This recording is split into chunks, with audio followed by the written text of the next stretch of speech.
অনবরত শুধু বৃষ্টি আর বৃষ্টি। এত পানি বাংলাদেশ কোথায় রাখবে? এখন শুধু বৃষ্টি, অনবরত পানি পড়তে আছে। বৃষ্টি দেখে অনেক কেঁদেছি,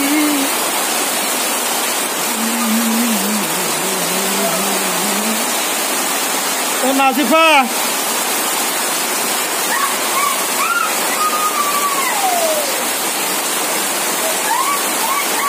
এই যে বৃষ্টিটা মানে গোসল করার জন্য মানে একে আমি ধরে আছি, মানে একটু সুযোগ পাইলে যা বৃষ্টিতে ভিজে।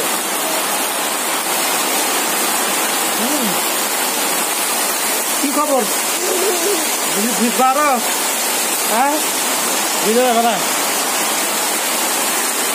তোমাকে আমি ধরে রাখছি। তো আপনাদের বাসায় এরকম কোনো কিস্তি আছে কিনা বৃষ্টি হলেই ভিজতে যায়? মানে বৃষ্টির পানির সঙ্গে এদের মানে আজকের সম্পর্ক। এদেরকে থামানো যায় না। আবার এদিকে আসো, এর এখনই পড়ে গেছে। কি